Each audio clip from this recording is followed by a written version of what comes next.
My wife got G at her bachelorette party thought I'd never find out. Until I quietly vanished before the wedding, and what happened next left everyone speechless. My name is Marcus Hale, and let me tell you something about the American dream. It's a real son of a bitch when it decides to sucker punch you in the gut. 2 years ago, I was living what every basic dude with a business degree thinks is the perfect life. Hell, I was practically the poster child for having your shit together in your late 20s. I had a software company that was actually making money, not just burning through venture capital like most startups run by guys who think wearing hoodies to board meetings makes them Steve Jobs. No, my company was genuinely thriving, pulling in 7 figures annually, and I wasn't even 30 yet. My parents, God bless their suburban hearts, couldn't shut up about their successful son at every neighborhood barbecue and Christmas party. You know how it goes. Your mom corners some poor soul at the grocery store and launches into this unsolicited biography about how little Marcus built his own company from scratch. Dad would practically burst with pride whenever someone asked what I did for a living. Software solutions, he'd say with this smug grin, like he had any clue what that actually meant beyond computers make money somehow. Then there was my brother Daniel, my supposed ride or die, the guy who knew all my secrets and had my back through every stupid decision I'd made since we were kids stealing Dad's beer from the garage fridge. We had that bond, you know? The kind where you can call at 3 in the morning and they'll show up with pizza and terrible advice, no questions asked. At least, that's what I thought we had. But the real crown jewel of my supposedly perfect existence was Christina Ward. Jesus Christ, where do I even start with Christina? This woman wasn't just beautiful. Though let's be real, she was a certified knockout with those green eyes and this smile that could probably end wars if deployed strategically. She was the whole package. Smart enough to hold her own in any conversation, ambitious enough to have her own career goals, and funny in that dry, sarcastic way that made me think we were perfectly matched intellectually. For 3 years, we built what I genuinely believed was a real partnership. Not one of those shallow relationships where you're just splitting rent and pretending to like each other's friends. No, this felt like the real deal. We bought a condo together, a nice place with granite countertops and one of those kitchen islands that makes you feel like you're living in a home improvement commercial. We adopted this golden retriever named Charlie who was basically our practice kid, complete with his own Instagram account, because that's apparently what responsible pet parents do now. Christina and I would spend hours planning our future like we were mapping out a business strategy.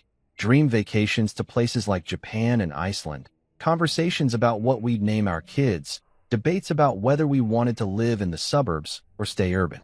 She had this way of making even the mundane stuff feel significant. Grocery shopping became this thing where we'd argue about organic versus conventional produce, and somehow she made me care about thread count when we bought sheets.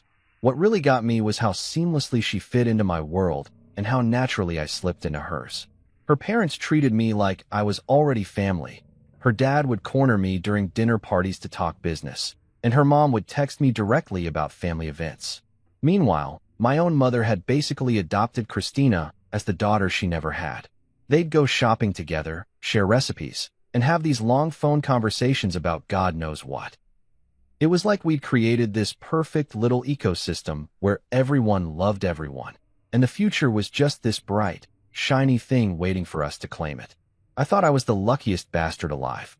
Here I was with a successful business, a woman who challenged me intellectually and supported me emotionally, and a family situation that didn't involve therapy or restraining orders.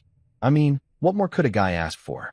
We had our shit figured out while most of our friends were still trying to decide if they wanted to be adults or keep pretending that 30 was the new 20. So naturally, when I finally worked up the courage to propose, I went all out. Not because I felt pressured or because it was time, but because I genuinely couldn't imagine my life without this woman in it. I planned this elaborate sunrise hike to her favorite spot in the mountains, complete with a photographer hidden in the bushes like some kind of romantic paparazzi. I had the ring custom designed, spent weeks agonizing over every detail because I wanted it to be perfect for her. When I got down on one knee that morning, with the sun painting the sky all these ridiculous shades of pink and orange, I was absolutely certain we were solid. Rock solid. The kind of solid that survives job losses and family drama and all the other garbage life throws at you.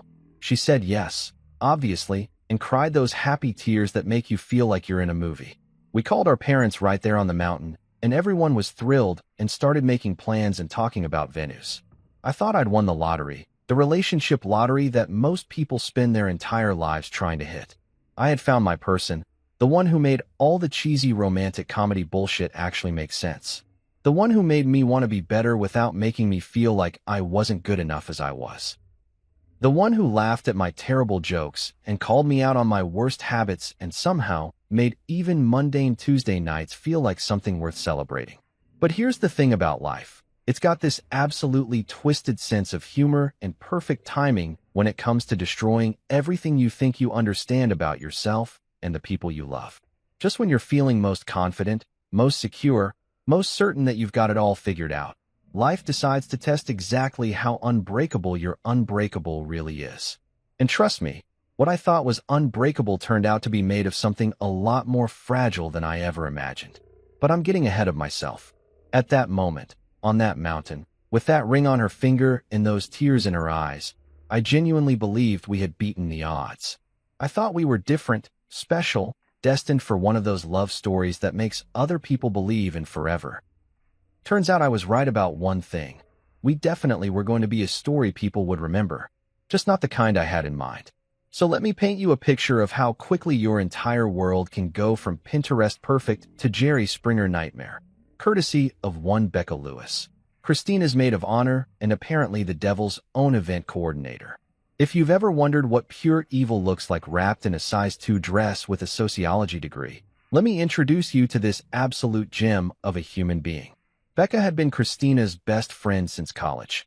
One of those ride-or-die friendships that I always respected, even though something about Becca made my skin crawl.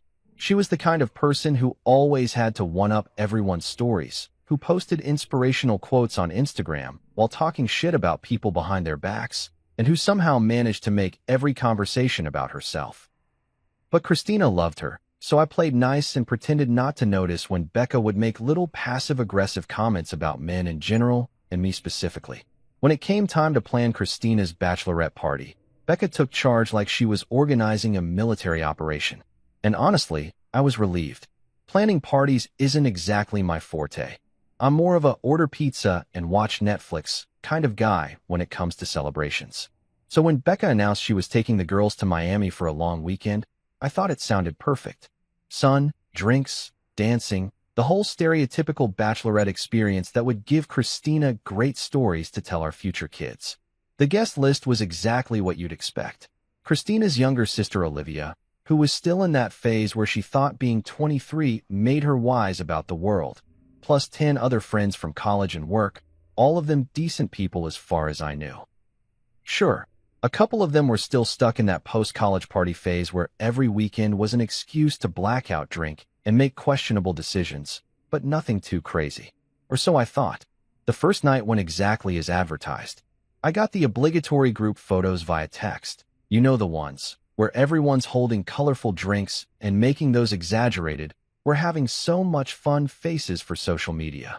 Christina looked gorgeous, obviously, wearing this little black dress that made me simultaneously proud she was mine and slightly jealous of every guy who got a look at her. They hit up some trendy rooftop bar, took a million selfies, and probably spent more on bottle service than I spend on groceries in a month. Classic Miami bachelorette bullshit, exactly what I expected. But then came night 2, and this is where Becca's true genius for destruction really shined. See, while the first night was all about public consumption, the Instagram stories, the Facebook check-ins, the carefully curated photos designed to make everyone back home jealous, night 2 was supposed to be private. Very private. The kind of private that requires signing NDAs and turning off location services. Becca had arranged for the party to move from the clubs to this rental house in South Beach. Nothing too suspicious about that. Girls' trips often end up in some ridiculous Airbnb where everyone can spread out and continue the party without worrying about hotel noise complaints or judgmental tourists. What she didn't advertise in the group chat was that she'd also arranged for some entertainment. For male dancers, to be exact.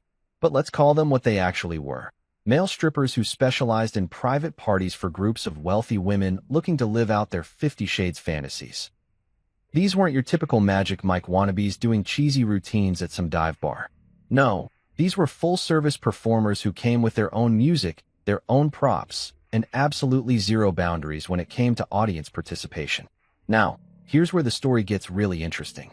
While I was back home, probably watching some mindless action movie and missing Christina like the devoted fiancé I was, she was discovering exactly what kind of woman she became when nobody was watching. Or at least, when she thought nobody was watching. The drinks were flowing, top shelf everything, because Becca never did anything halfway. Someone had brought party favors of the pharmaceutical variety, because apparently mimosas and champagne weren't enough to lower inhibitions for what Becca had planned. And slowly but surely, my sweet, conservative, let's wait until marriage for the really kinky stuff, fiancé started transforming into someone I wouldn't have recognized if I'd been standing right there. The cheering started innocently enough. A little whooping and hollering as the guys did their choreographed routines, the kind of noise you'd expect from any group of drunk women watching attractive men take their clothes off. But as the night progressed and the alcohol kicked in and whatever else they were taking started working its magic, things escalated quickly. What began as innocent fun, the kind of thing that happens at bachelor and bachelorette parties across America every weekend, turned into something that would make a porn director blush. The dancing became touching. The touching became participating. And my precious Christina, the woman who blushed when we talked about trying new positions, became the star of her own private show while her friends cheered her on like she was competing for Olympic gold in infidelity. The worst part? They filmed everything. Every single degrading moment, every cheer, every laugh, every second of my fiancé doing things with strangers that she'd never even suggested we try together.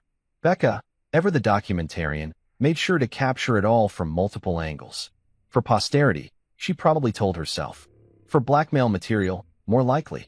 But here's the real kicker, it wasn't just Christina. This became a group activity, a sisterhood bonding experience where inhibitions were checked at the door and marriage vows were apparently just suggestions. Olivia, sweet little Olivia who still called me future brother-in-law and asked my advice about boys, turned out to be just as enthusiastic as her older sister. Half the bridesmaids joined in like it was some kind of twisted team-building exercise. And through it all, there was Becca, orchestrating the whole thing like a conductor leading a symphony of betrayal. She was the one encouraging, the one filming, the one making sure everyone got their turn in the spotlight. She turned my fiancé's bachelorette party into something that would have made Hugh Hefner proud. The truly beautiful irony? While they were all getting their kicks in Miami, thinking their secrets were safe in that rented house, technology had other plans. Those videos, those precious memories of their girls' weekend, were automatically backing up to the cloud.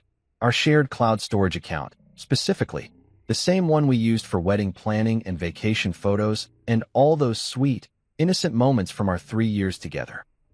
So while Christina was living it up in South Beach, discovering her inner porn star with 4 random dudes and her giggling friends, every single second was being preserved for posterity in high definition, just waiting for me to discover it. And discover it I did. You know that moment in horror movies when the protagonist realizes the monster has been living in their house the whole time? That split second when everything they thought they knew about their safe little world gets turned upside down and they're standing there like an idiot wondering how they missed all the obvious signs? Yeah, well, that was me at 11:47 p.m. on a Tuesday night, sitting in my home office in my boxers, staring at my laptop screen like it had just grown fangs and started speaking Latin. Christina had gotten back from Miami 3 days earlier, all sun-kissed and glowing, full of stories about overpriced drinks and how Olivia had gotten so drunk she tried to order room service from a lamp. Cute stories. Innocent stories. The kind of harmless bachelorette party tales that make for good dinner conversation with the in-laws. She'd show me photos on her phone, the usual suspects posing at various Miami hotspots, everyone looking appropriately wild but not too wild, like they were auditioning for a reality show about responsible adult women having clean fun. What she didn't tell me about were the other photos. The ones that were quietly uploading themselves to our shared cloud storage while she regaled me with edited highlights of her weekend. See, here's the thing about modern technology. It's designed to make our lives easier by automatically backing up every precious memory.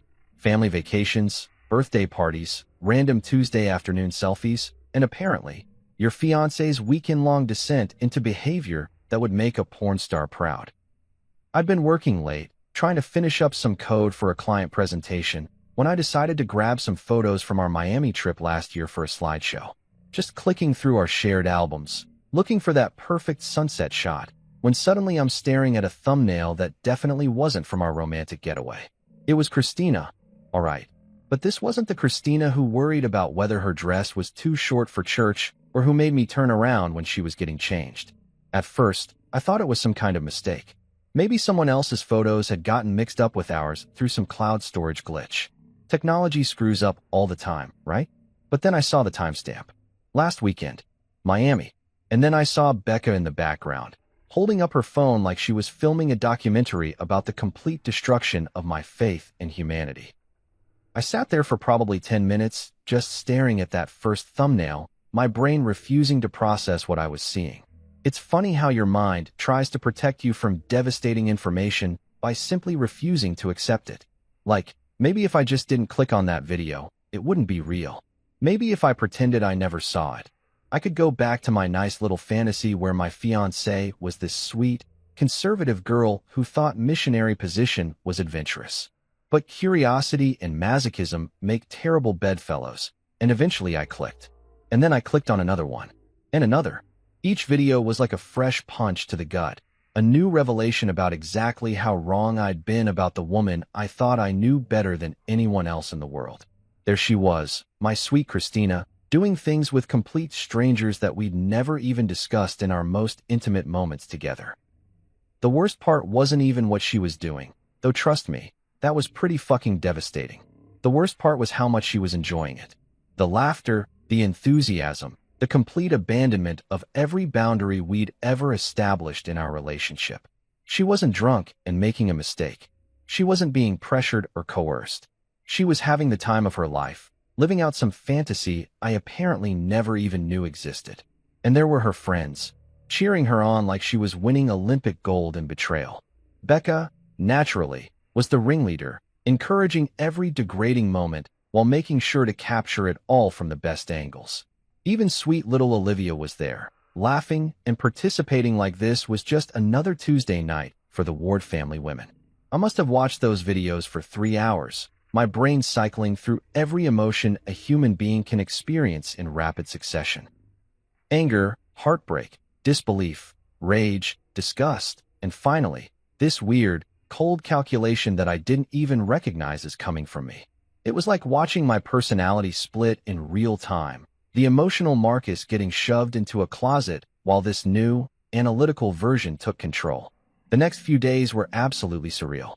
Christina went about her normal routine like nothing had happened, chatting about wedding details and asking my opinion on centerpieces while I sat there knowing exactly what those perfectly manicured hands had been doing just days before. She'd curl up next to me on the couch to watch TV, and I'd have to fight the urge to ask her if the guys in Miami had been better than me. She'd kiss me good morning, and I'd wonder if she was thinking about kissing them. But here's the thing that surprised me most about myself. I didn't explode. I didn't scream or throw things or demand explanations. Instead, I became this master actor, playing the role of devoted fiancé while my brain worked overtime planning my exit strategy. We went to dinner with her parents, and I smiled and nodded while her mother talked about how excited she was for the wedding. We met with the caterer, and I pretended to care about the difference between salmon and chicken while mentally calculating how much money I was about to lose on deposits. The performance of my life culminated in what should have been a romantic evening at home. We'd ordered Thai food and opened a bottle of wine, sitting at our kitchen island discussing final wedding details like we were planning a military operation instead of what was supposed to be the happiest day of our lives. Christina was animated, excited, talking about how perfect everything was going to be while I sat there thinking about how perfect her performance had been in Miami. That's when I decided to have a little fun with the situation. I raised my wine glass and looked directly into her eyes, those beautiful green eyes that I'd thought held nothing but love and honesty, and proposed a toast. To the truth, I said, watching her face carefully, and how it always finds its way to the surface, no matter how deep people try to bury it. She laughed, but it was nervous, uncertain. She clinked her glass against mine and took a sip, but I could see the wheels turning behind those eyes. Something in my tone, maybe, or the way I was looking at her. For just a second, I saw a flicker of fear cross her face, like she was wondering if I might know something I wasn't supposed to know. But then the moment passed, and she was back to chattering about flowers and seating arrangements, and I was back to playing my part. The perfect fiancé, blissfully unaware that his entire life was built on a foundation of lies and shared cloud storage. Little did she know, the truth had already found its way to the surface, and I was about to make sure everyone else could see it too. There's something absolutely liberating about burning your entire life to the ground when you know you're doing it for all the right reasons. Most people spend their whole lives trapped by inertia, staying in shitty situations because change is scary and the unknown feels worse than the familiar misery. But when you've got nothing left to lose because everything you thought you had was just an elaborate lie anyway, well, that's when you discover what real freedom feels like. I woke up that Thursday morning at 5:30 a.m., like I had every day for the past 3 years. Christina was still dead asleep next to me, sprawled across her side of the bed in that oversized NYU t-shirt she'd been wearing since college, her hair fanned out across the pillow like some kind of Renaissance painting.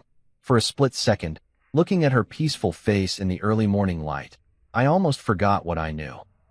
Almost let myself slip back into the fantasy that this was still my life, that she was still my person, that we were still building something real together. But then I remembered those videos, and that momentary weakness passed like a bad hangover. I slipped out of bed without making a sound, a skill I'd perfected over 3 years of early morning conference calls with clients on the West Coast, and headed to the shower. As the hot water hit my face, I ran through my mental checklist one more time. Today was the day I became a ghost. I'd spent the last week planning this exit like it was the most important business deal of my life, which in a way, it was. The business deal where I traded my old, pathetic, deceived life for something clean and new.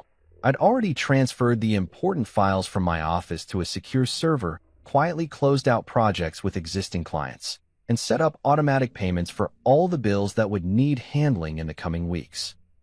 I wasn't just disappearing. I was evaporating without leaving a trace of financial chaos behind me. By 6:15, I was dressed and moving through our condo like a man on a mission. I grabbed my go bag from the back of our closet, a simple duffel with enough clothes and essentials to last me a few weeks while I figured out my next move. Everything else, all the accumulated stuff of our shared life, could stay right where it was. I didn't want any of it anymore. Every piece of furniture, every photo, every little decorative item we'd picked out together had been contaminated by the truth of who she really was. Christina never stirred as I wrote out the checks for the wedding vendors. Every single one, paid in full with little notes explaining that the wedding was canceled and they should keep their deposits as compensation for the late notice.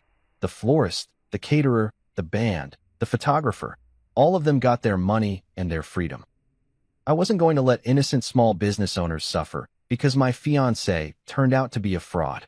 The note I left on the kitchen counter was a masterpiece of brevity. The wedding is off. Take care of yourself. 22 words to end a 3-year relationship and a lifetime of shared plans. I probably spent more words ordering coffee at Starbucks, but sometimes the most devastating messages are the shortest ones. No explanation, no accusations, no dramatic flourishes. Just facts, delivered with the emotional warmth of a parking ticket. I locked the door behind me at 7:45 a.m. and dropped my keys in the mailbox. By 8:30, I was at my office, boxing up the last of my personal items while my assistant Rebecca, yes, another Rebecca, because apparently that name was cursed in my life, watched me with growing concern. She kept asking if everything was okay, if there was anything she could do to help, if I was taking a vacation. Sweet kid, probably about Christina's age, still young enough to believe that successful people don't just implode their entire lives on a random Thursday morning. I'm taking an extended break, I told her, which was technically true. An extended break from trusting people, from believing in fairy tale relationships, from being the kind of naive idiot who thinks shared cloud storage is just for vacation photos. Forward any urgent calls to my cell, but otherwise, consider this place closed indefinitely. The moving company arrived at our condo at exactly 10 a.m., just like I'd scheduled. professional, efficient, and completely indifferent to the emotional weight of what they were packing. My clothes, my books, my computer equipment, my coffee maker. Everything that was purely mine got loaded into a truck and hauled away to a storage unit across town. I watched 3 years of domestic bliss get reduced to boxes and labels, and felt absolutely nothing. By noon, I was standing in the Verizon store, canceling my phone service and tossing my iPhone into the trash like it was contaminated with the plague. The teenage employee looked at me like I'd lost my mind, but he processed the cancellation anyway. Facebook, Instagram, Twitter, LinkedIn, every digital footprint of Marcus Hale, successful entrepreneur and devoted fiancé, got deleted with the same clinical efficiency I used to debug code. The bank was my next stop, where I closed our joint checking account and moved everything into a new account at a different institution. Clean break. No shared financial entanglements. No way for her to track my movements through credit card statements or online banking. I even changed my direct deposit information for the business accounts, routing everything through a completely separate financial ecosystem. Daniel was the only person who got a heads up, and even that was minimal. A single text from a burner phone, wedding's off. Christina knows why. I'm fine. Don't contact me for a while. My brother, bless his heart, immediately started calling the burner number, but I turned the phone off and threw it in a different trash can. Even Daniel, my supposed ally, was going to have to wait for explanations. The hotel I checked into was deliberately generic. One of those extended stay places that cater to business travelers and people in the middle of life transitions. Clean, anonymous, and staffed by people who were paid to mind their own business. I registered under a false name, paid cash for a week, and settled into my temporary exile like a man entering witness protection. Christina would wake up tomorrow morning to discover that her fiancé had vanished into thin air. No note explaining why, no angry confrontation, no chance to offer explanations or apologies or promises to change. Just absence, sudden and complete, like I'd been raptured while she slept. Her phone calls would go straight to a disconnected number. Her texts would disappear into the digital void. Her emails would bounce back like I'd never existed. For the first time in 3 years, Christina Ward would have to face the consequences of her actions without me there to cushion the blow or make excuses for her behavior.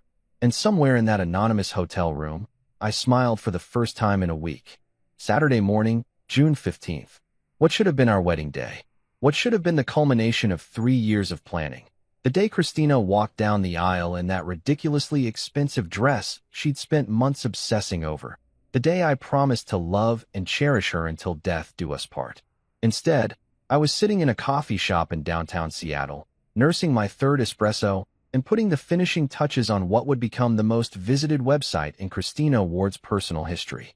You know what's beautiful about being a software developer?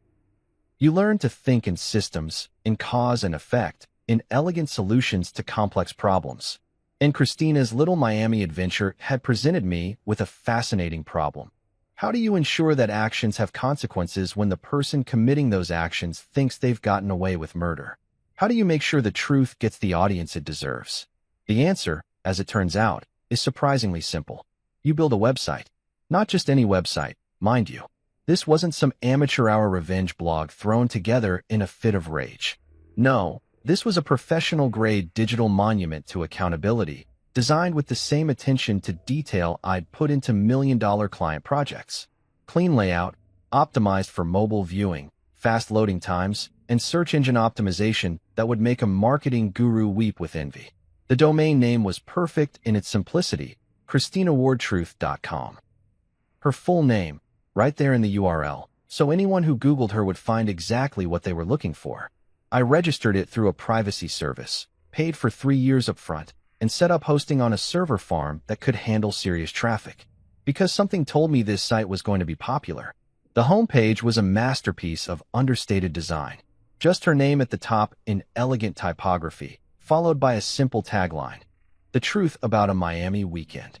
Below that, a brief explanation of what visitors were about to see, written in the kind of clinical, professional language you'd find in a corporate press release. No emotional outbursts, no angry rants, just facts presented with the cold efficiency of a coroner's report. The following documentation was automatically uploaded to shared cloud storage during a bachelorette party weekend in Miami, Florida. The materials presented here are unedited and speak for themselves. Viewer discretion is advised. That was it. No accusations, no commentary, no editorial spin. Just a statement of fact that put the responsibility for interpretation squarely on the viewer. Because sometimes the most devastating truth is the one that speaks for itself. The videos were organized chronologically, starting with the innocent group shots from the first night and gradually escalating to the main event. Each file was labeled with just a timestamp and duration, no sensational titles or clickbait descriptions. The content was shocking enough on its own without needing any help from creative marketing. But here's where my professional experience really came in handy. I didn't just dump the raw footage and call it a day. No, I optimized everything. Compressed the files for faster streaming, created multiple resolution options for different connection speeds, and even added closed captions for accessibility. Because if you're going to destroy someone's reputation, you might as well do it with production values. The technical specifications were flawless. SSL encryption for security, CDN distribution for global access, and robust analytics tracking, so I could watch in real time as Christina's dirty laundry got aired to the entire internet. I even set up automated social media sharing buttons, because why should I do all the work of spreading the news when her friends and family could help? The beauty of launching on our supposed wedding day wasn't lost on me. While our guests would have been arriving at the venue, expecting to witness the beautiful union of Marcus and Christina, they instead received a text message with a link to the website and a simple note. This is why there's no wedding today. Short, sweet, and guaranteed to get clicks.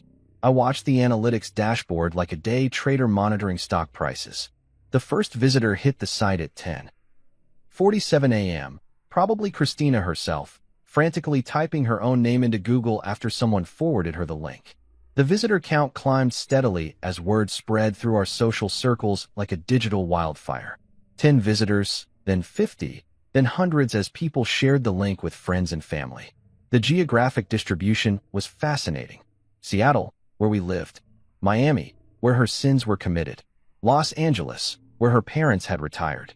College towns across the country as her sorority sisters got wind of the scandal.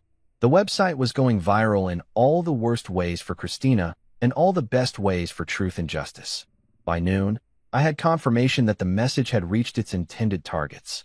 My phone, the new burner I'd picked up just for this occasion, started buzzing with calls from blocked numbers. Christina, probably, trying desperately to reach me from whatever borrowed phone she could get her hands on. Her parents, most likely, calling to demand explanations that would never come. Friends and family members who suddenly found themselves with front-row seats to the destruction of everything they thought they knew about sweet, innocent Christina Ward.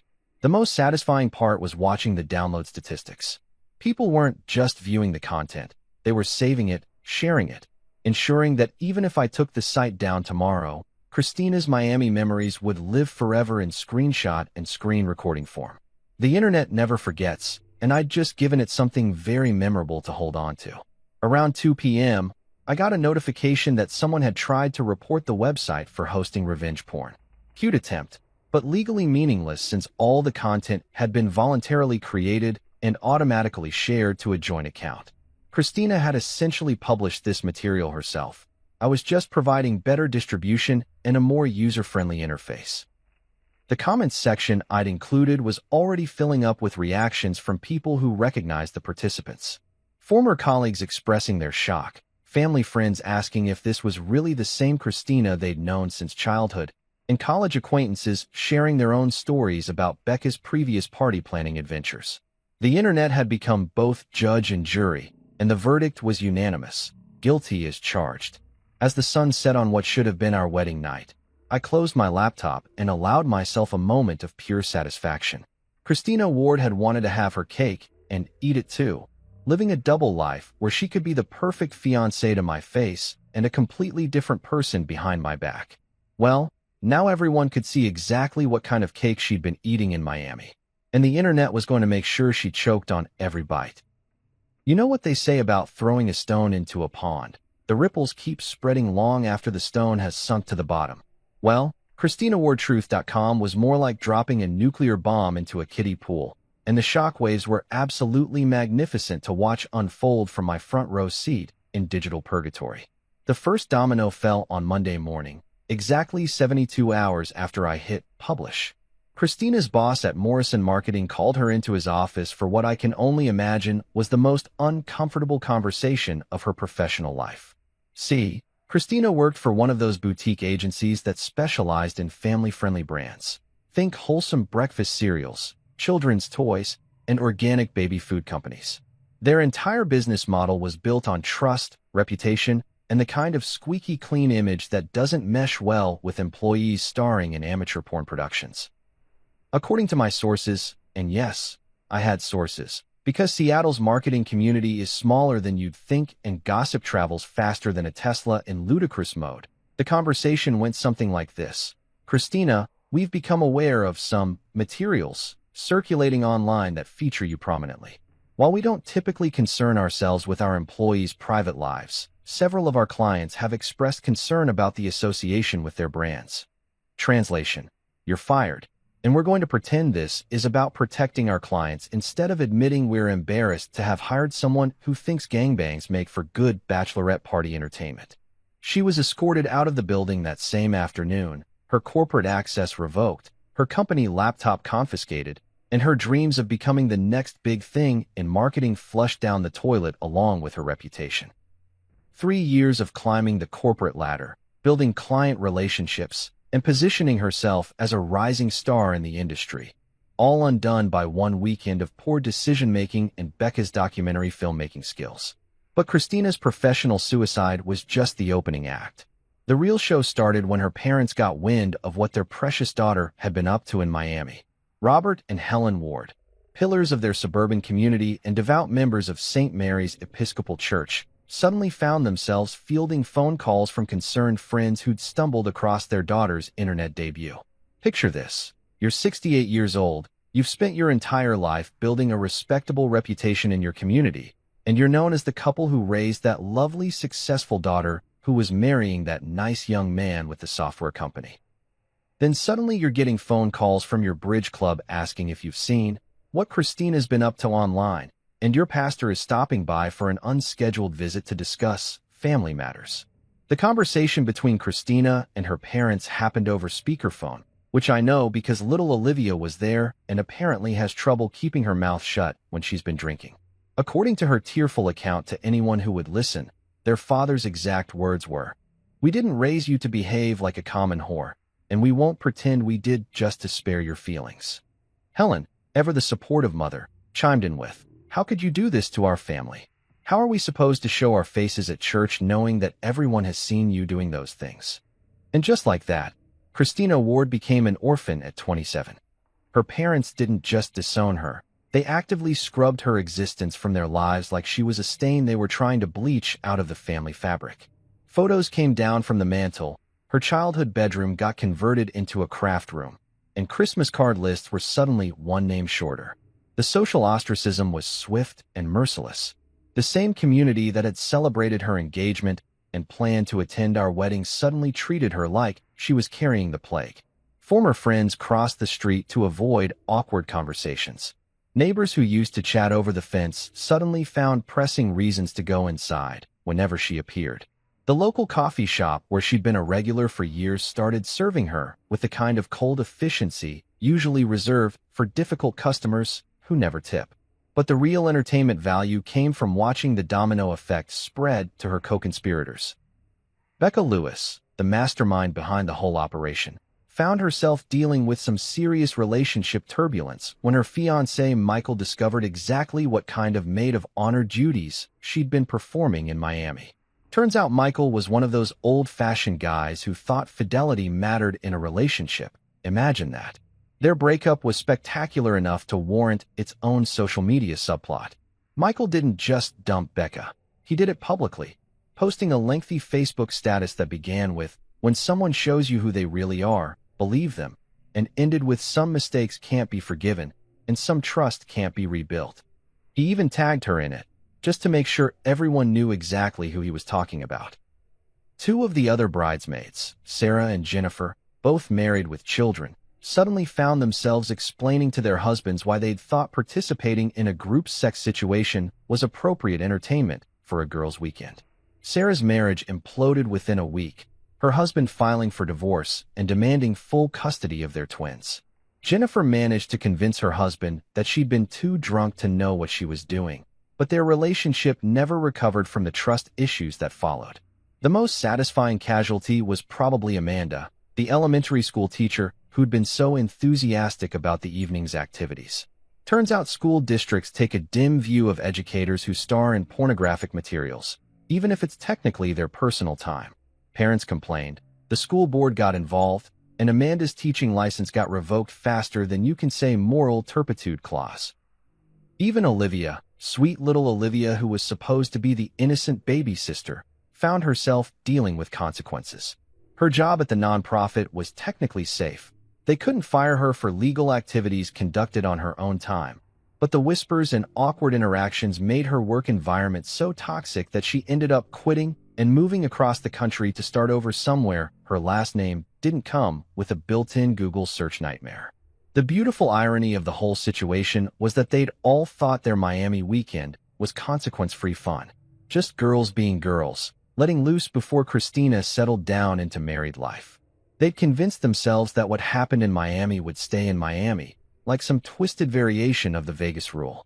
Instead, their private party became a very public lesson in the fact that actions have consequences, and sometimes those consequences come with analytics dashboards and global distribution networks.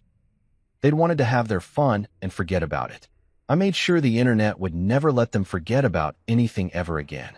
And through it all, I remained perfectly, beautifully silent. My brother Daniel has always been the emotional one in the family. You know the type, wears his heart on his sleeve, cries at Pixar movies, and thinks every problem can be solved with a heartfelt conversation and maybe some group therapy.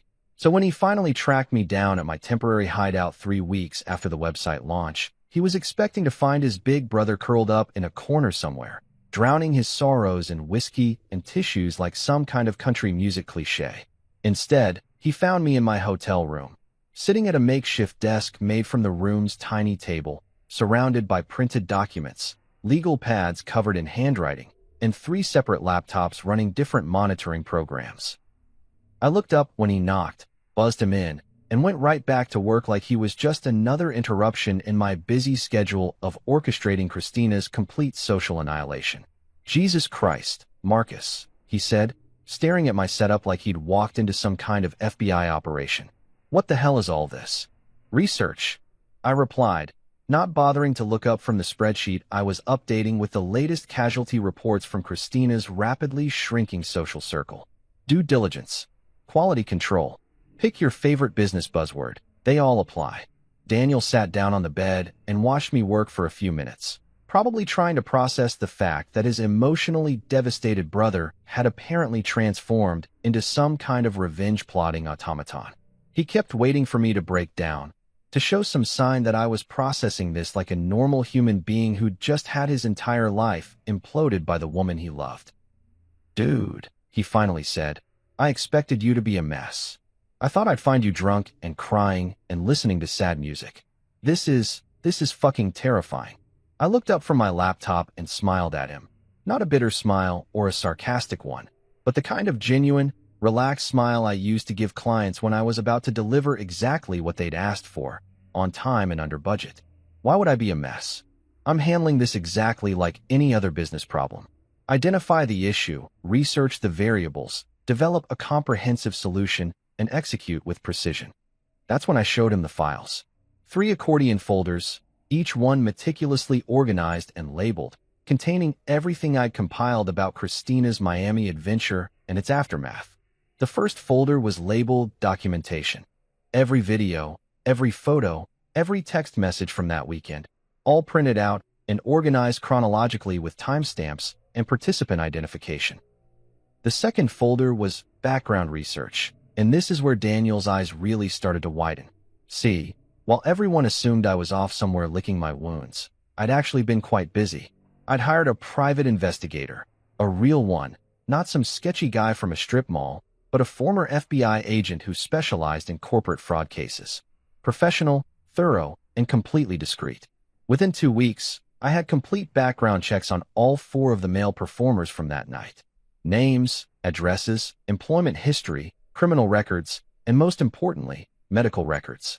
Turns out one of them, a charming gentleman who went by the stage name Thunder, had been carrying a particularly nasty strain of chlamydia that he'd apparently been sharing with clients for the better part of 6 months. "You had her tested?" Daniel asked, flipping through the medical reports. "I had all of them tested," I corrected. Anonymous tip to the health department about potential STD exposure at a private party. They were required to contact everyone who might have been at risk and recommend testing. Very responsible public health policy, don't you think? The third folder was labeled Financial Impact Assessment, because when you're dealing with a business problem, you need to understand the full cost structure. I'd calculated exactly how much money I'd save by canceling the wedding. Venue deposits, catering costs, honeymoon reservations, and about $40,000 worth of other expenses that would have gone towards celebrating a marriage that was already dead before it started. But more interesting was the analysis I'd done of Christina's financial situation post-revelation. Lost income from her terminated employment, legal fees from her attempts to get the website taken down, therapy costs that her insurance didn't cover, and the security deposit she'd lost when she had to break her lease and move back in with friends because her parents had disowned her. "You've been tracking her expenses?" Daniel was looking at me like I'd grown a second head. "Market research," I explained. "If you're going to destroy someone's life, you should understand the full scope of the impact. It's about being thorough." What really freaked him out was the timeline I'd created. A detailed project plan, complete with milestones and deliverables, showing exactly how I'd orchestrated every aspect of Christina's downfall. The website launch had been Phase 1. Phase 2 was the strategic leak to her employer and key social contacts. Phase 3 involved the health department investigation. Phase 4 was ongoing monitoring and documentation of the cascading effects. "This is insane," Daniel said, but there was something like admiration in his voice. "I mean, it's completely psychotic, but it's also impressively organized." "Thank you," I said, genuinely pleased by the compliment. "I've always believed that if you're going to do something, you should do it right. Half-assed revenge is just as pathetic as half-assed anything else." I explained to him how I'd approached the whole situation like a product launch. Market research to understand the target audience, content creation and optimization for maximum impact, distribution strategy across multiple channels, and performance analytics to measure success metrics.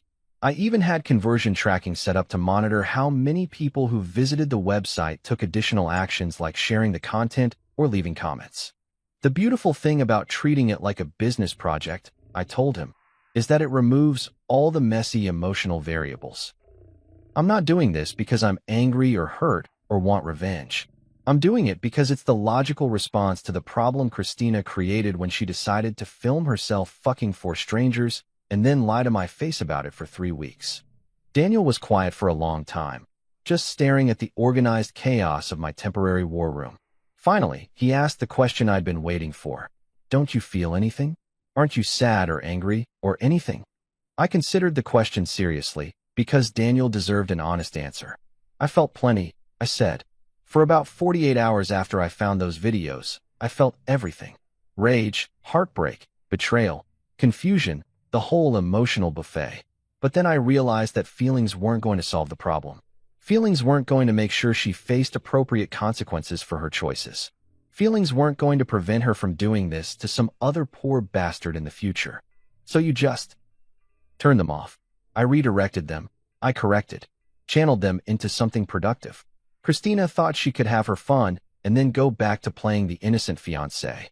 She thought actions didn't have consequences as long as nobody found out. I'm simply correcting that misconception using the most efficient methods available. Daniel left that day looking like he'd witnessed something that fundamentally changed his understanding of human nature. And maybe he had, because what he'd seen wasn't his emotional, heartbroken brother grieving the loss of his relationship. What he'd seen was a businessman executing a flawless project plan with the same precision and attention to detail that had made my software company successful. And the project was running exactly on schedule. A year later, Daniel did something that pissed me off more than anything Christina had ever done.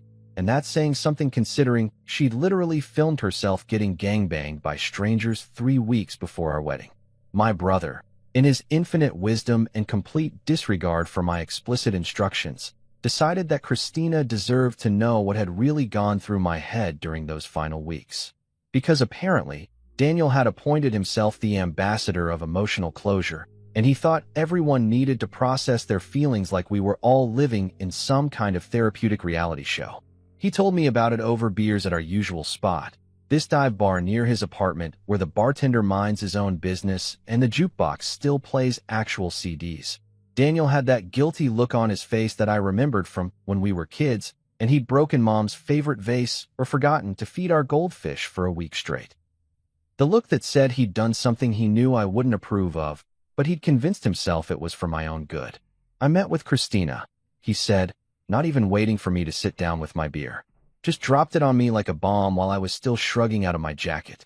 I stopped mid-motion and stared at him. You did what? She's been calling me for months, Marcus. Months.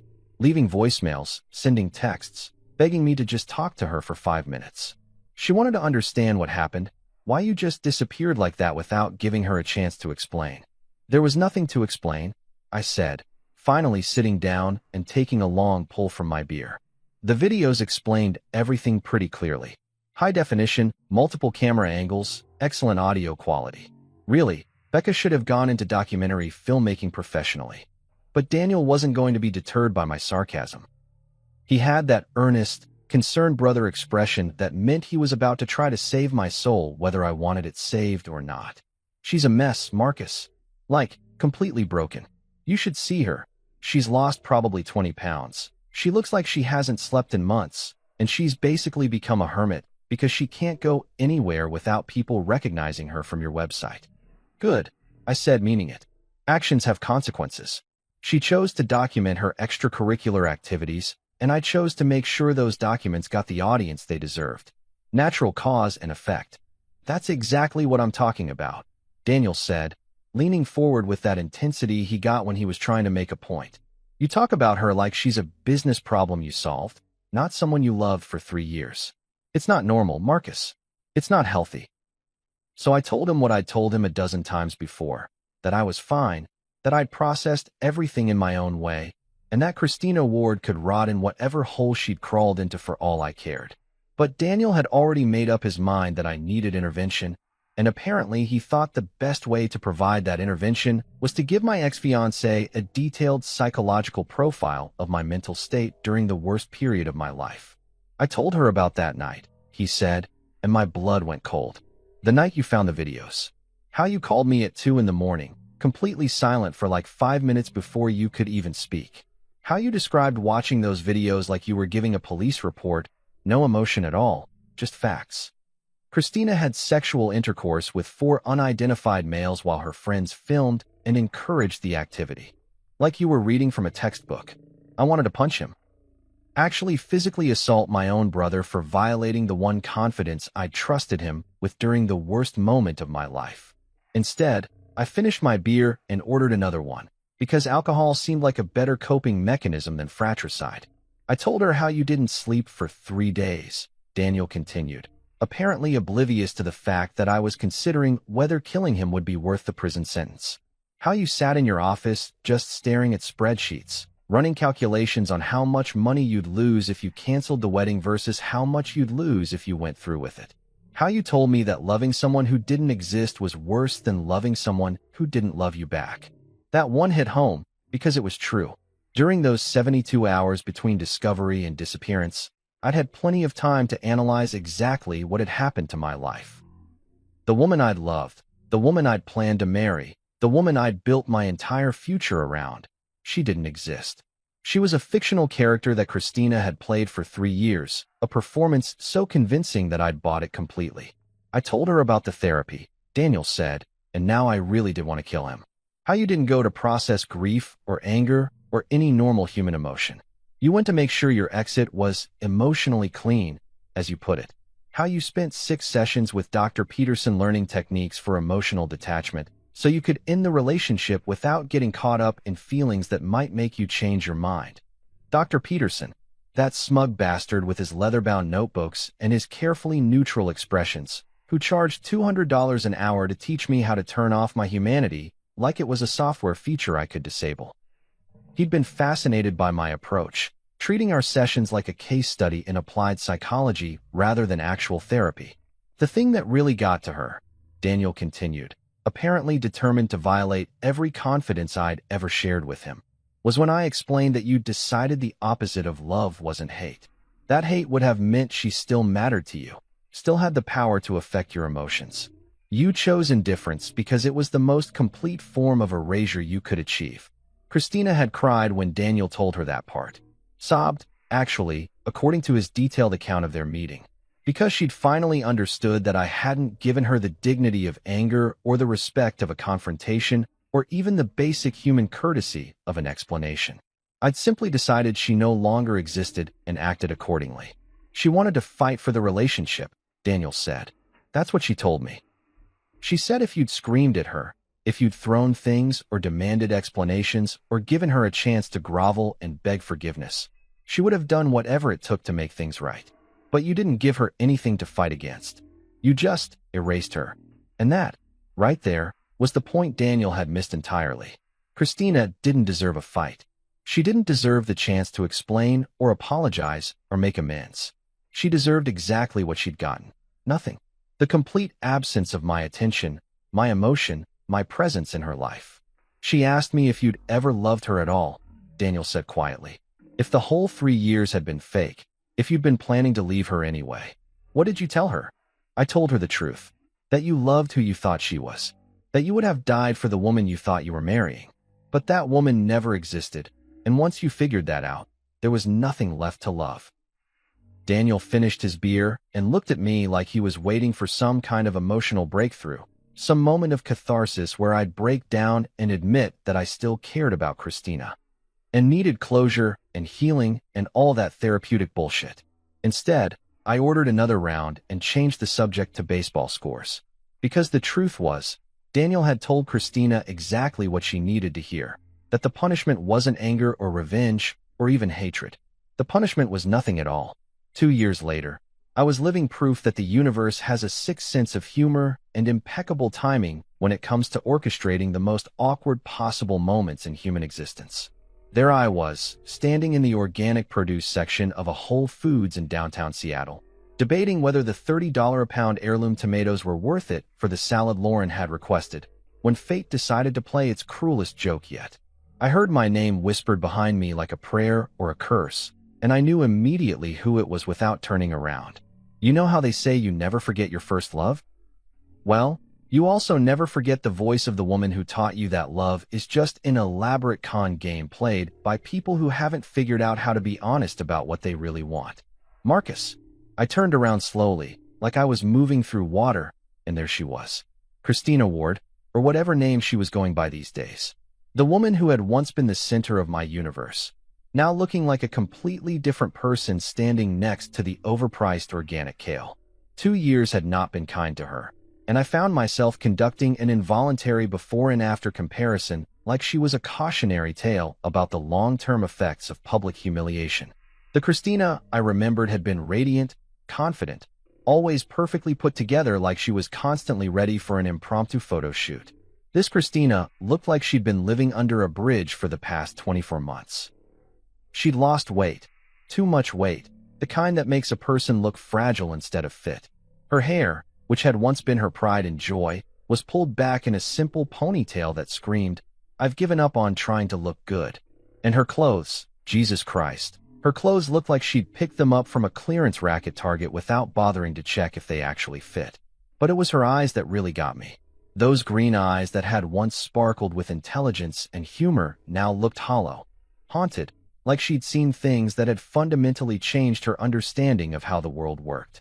Which, to be fair, she probably had. Having your entire life implode in high definition and then get shared with the internet tends to leave a mark.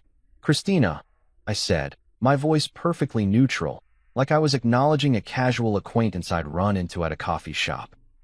No warmth, no anger, no recognition of our shared history, Just polite acknowledgement that she'd said my name and basic social courtesy demanded a response. She flinched like I'd slapped her. Actually flinched, like the sound of her own name coming from my mouth was physically painful. Which was probably fair, since I'd made that name pretty goddamn toxic over the past 2 years. "How are you?" she asked, and I could hear the desperation in her voice. The need to have this conversation, to somehow bridge the gap between who we used to be and who we were now, standing in a grocery store treating each other like strangers. "I'm well," I replied, because I was. Better than well, actually. I was thriving in ways I never could have imagined when I was wasting my time trying to build a life with someone who thought fidelity was optional as long as you didn't get caught. She nodded like that was exactly the answer she'd expected and dreaded.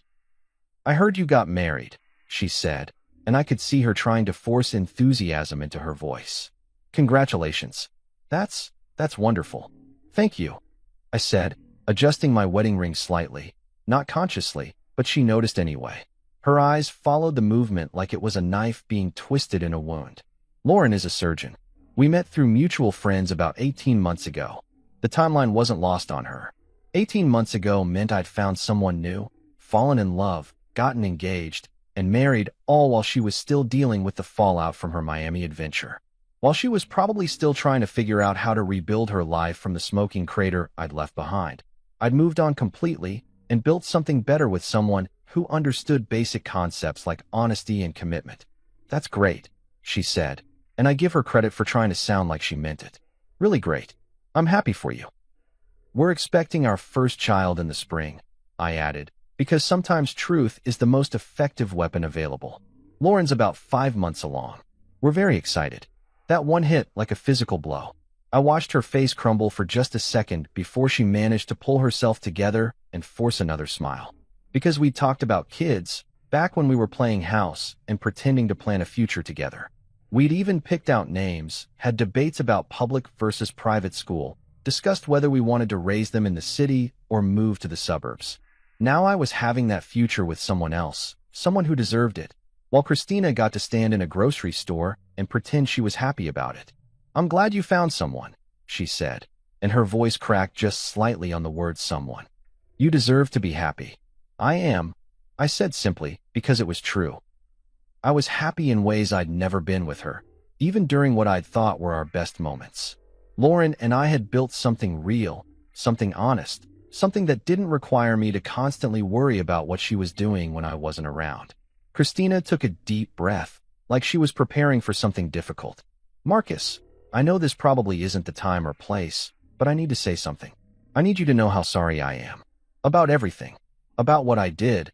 About how I hurt you about." "Christina," I interrupted, my voice still perfectly calm and neutral. "It's been 2 years. Apologies are for the moment they matter. Right now, they're just words that make you feel better about yourself." She stared at me like I'd spoken in a foreign language. "But don't you want to know why? Don't you want me to explain what happened that weekend? What I was thinking? Why I made those choices?" I considered the question seriously, not because I was actually curious about her motivations, but because she seemed to genuinely believe that I might be. "No," I said finally. "I really don't. What you did explained everything I needed to know about who you are. The rest is just details. I never cheated on you before," she said desperately, like that somehow made it better. "Miami was the first time, the only time. I want you to know that." And that, right there, was what made me almost feel sorry for her. Almost. "That actually makes it worse," I told her. "If you'd been cheating all along, at least I could tell myself our entire relationship was a lie and move on. But knowing you threw away 3 years of building something real for one weekend of meaningless fun with strangers? That's not tragic, Christina. That's just stupid." She started crying then, right there in the produce section, tears streaming down her face while other shoppers pretended not to notice the drama unfolding next to the organic spinach. "I fucked up," she whispered. "I fucked up so badly, and I've spent every day for 2 years wishing I could take it back." "I know," I said, and for the first time in the conversation, I felt something almost like sympathy. "But wishing doesn't change anything. Actions have consequences, and those consequences don't disappear just because you regret the actions." I grabbed a bag of the expensive tomatoes and put them in my cart, ready to end this encounter and get back to my actual life. But she wasn't done yet. "Do you hate me?" she asked, and I could tell this was the question she'd been building up to, the one that had been eating at her for 2 years. I looked at her one last time, really looked at her, taking in the damage that her choices had caused not just to me, but to herself. "No, Christina," I said. "I don't hate you. Hate would mean you still matter to me. You don't." And with that, I walked away, leaving her standing there among the overpriced vegetables with tears on her face, and the final confirmation that I'd erased her from my life as completely as if she'd never existed at all. Her real name, spoken one last time, closing the file forever. Today, as I sit in my home office overlooking Elliott Bay with a cup of coffee that costs more than Christina probably spends on groceries in a week, I can honestly say that life has a way of rewarding people who understand the difference between justice and revenge. Revenge is emotional, messy, and ultimately unsatisfying because it keeps you connected to the person who wronged you. Justice, on the other hand, is clean, permanent, and allows you to move on with your life while ensuring that actions have appropriate consequences. Seattle turned out to be the perfect place for a fresh start. Clean air, progressive values, and a tech industry that appreciates people who can solve complex problems without getting bogged down in emotional drama. My software company not only survived the transition from my old life, but actually thrived once I stopped dividing my attention between building a business and managing a relationship with someone who thought commitment was more of a suggestion than a binding agreement. The irony isn't lost on me that Christina's betrayal was probably the best thing that ever happened to my career. Without the distraction of trying to maintain a relationship with someone who was fundamentally dishonest, I was able to focus entirely on growing the company. We landed 3 major clients in the first year after I moved to Seattle, expanded our development team by 60%, and opened satellite offices in Portland and Vancouver. Success, it turns out, is much easier to achieve when you're not constantly wondering what your significant other is doing behind your back. But the real victory isn't professional, it's personal. Lauren Walsh walked into my life about 18 months after the Christina debacle, and she's everything my ex-fiancé pretended to be but never actually was. She's a cardiac surgeon at Seattle Children's Hospital, which means she's brilliant, dedicated, and actually saves lives for a living instead of just talking about wanting to make a difference while working in marketing for companies that sell overpriced breakfast cereal to suburban moms. What I love most about Lauren is her complete inability to bullshit. When you spend your days literally holding children's hearts in your hands, you develop a pretty low tolerance for dishonesty and game playing. She told me on our 3rd date that she didn't have time for men who weren't serious about building something real, and she meant it. No mixed signals, no manipulation, no testing me to see if I'd chase her when she pulled away. Just straight talk from someone who knew what she wanted and wasn't afraid to ask for it. Our son is due in March, a little boy we're planning to name James, after Lauren's grandfather who was apparently some kind of legendary heart surgeon back in the day. I've been to every ultrasound appointment, every prenatal checkup, every preparation class they offer at the hospital. Not because I feel obligated to, but because I'm genuinely excited about becoming a father with someone I trust completely. That's the difference between love and whatever the hell I had with Christina. With Lauren, I never wake up wondering if she's telling me the truth about where she was last night or who she was with. I never have to check her phone or worry about what she's doing when I'm out of town on business. The anxiety that I didn't even realize I was carrying for 3 years with Christina just disappeared. Turns out, when you're with someone who's actually trustworthy, you don't spend your time looking for signs of betrayal. People ask me sometimes if I hate Christina, usually in that concerned tone that suggests they think I'm repressing some deep psychological trauma that's going to surface at an inconvenient moment and ruin my new life. The answer is always the same. Hate requires caring, and I genuinely don't care what happens to her. She's become completely irrelevant to my existence, like a plot line from a TV show I stopped watching years ago. I know she's still in Seattle, probably because she can't afford to move anywhere else after losing her job and burning through whatever savings she had on legal fees trying to get my website taken down. Daniel mentioned seeing her working at some coffee shop in Capitol Hill, which seems fitting somehow. From marketing executive to barista, a natural progression for someone who thought documenting their infidelity was a good idea. The website itself came down eventually, not because of any legal pressure, but because it had served its purpose. Christina Ward's name was permanently associated with her Miami adventure in search engine results. Social media had preserved countless screenshots and recordings, and enough people had downloaded the original content to ensure it would resurface if she ever tried to rebuild her reputation. Mission accomplished. That's the beautiful thing about the internet age. Accountability is permanent.